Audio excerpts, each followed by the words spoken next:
A graça e a paz de Cristo para a sua vida. Em Mateus capítulo 26, conta o maior de todos os milagres de Jesus, a sua ressurreição. Os evangelhos contam cada um de uma forma diferente, complementando entre si as informações acerca desse maravilhoso milagre.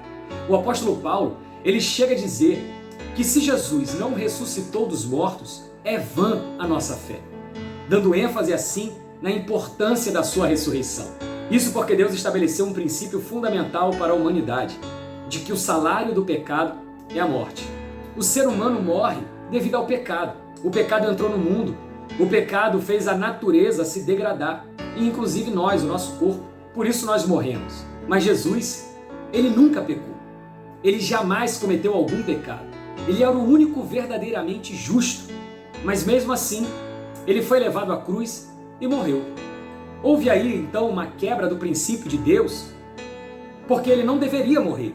Mas o mistério da sua morte é que ele estava levando sobre si os nossos pecados. Ele foi o nosso maravilhoso substituto. Ele estava nos substituindo naquela cruz, morrendo por nós. E ele ficou morto por 3 dias. E por que isso?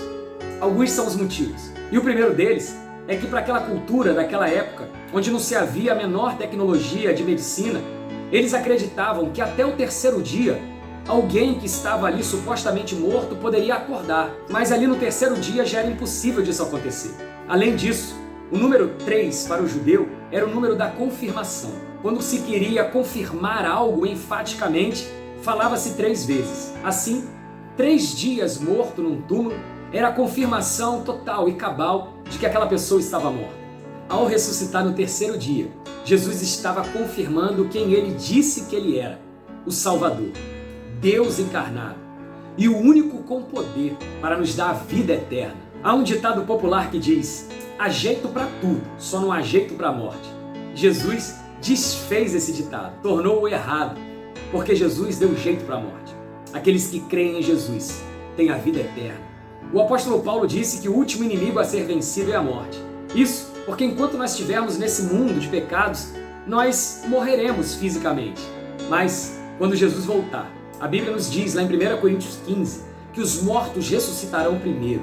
Aqueles que morreram em Cristo ressuscitarão como Ele ressuscitou. A terra tornará a formar os seus mortos. Esses serão arrebatados com Cristo e serão como Ele é, com um corpo glorificado, onde não há mais possibilidade de sentir tristeza, dor, desânimo, cansaço, mas somente a alegria e satisfação eternamente com o Pai.